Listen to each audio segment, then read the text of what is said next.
Welcome to the Arizona Wildcat Show, brought to you by Fry's Food Stores.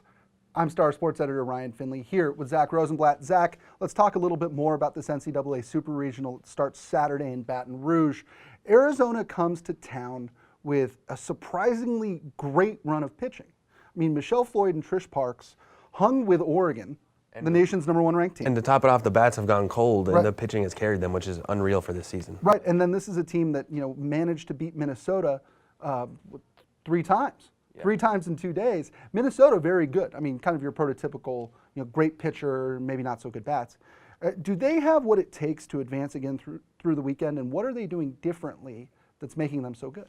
Well, the biggest thing is these pitchers have become really comfortable, even in stressful situations, runners on base. They've gotten out of a lot of bases loaded, 2 runners in scoring position, and they've kind of buckled. Stacey Iverson's the pitching coach. She coached at Pima for a while, won, I think, a couple Junior College World Series, and she was a former Arizona player, and she's done a really good job keeping these young pitchers calm in these situations. I mean, it's been a rough road this season. They had the worst team ERA, I think, in school history for a school that was used to be known for pitching, but I don't know if there's any team that's really known for pitching anymore in college softball. Right, and it's funny, the great Greg Hansen wrote about this last week, is it's become so much of a hitter's game now between sort of your supercharged bats, your small stadiums, even when you're talking about Tucson, Arizona, your light, dry air. It's refreshing to see Arizona led by pitchers again, if only for the span of a couple of weeks. Yeah.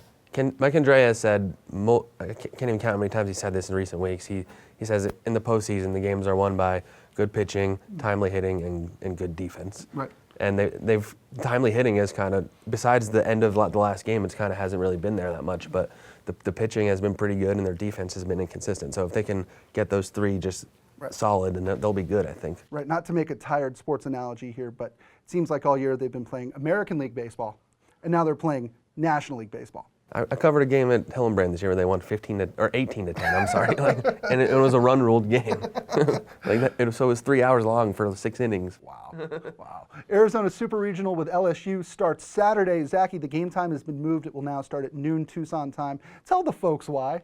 There's a country music festival that apparently is really popular out there. Not just a country music festival. What is it? The Bayou Country Music Festival? Yes. And that will be at Tiger Stadium that day? It'll be at Tiger Stadium, which is pretty close to where the softball game is, so it's like a parking issue, but I won't be going to that because I don't like country music. You don't like no country music at all? No, I'm a rap music guy. On that very random note, that'll end this episode of the Arizona Wildcat Show, brought to you by our friends at Fry's Food Stores. For Zach Rosenblatt, travel safe, buddy. Thank you. I'm Ryan Finley. We'll see you next time. Try this matchup. Low prices and faster checkout. You can count on it at Fry's.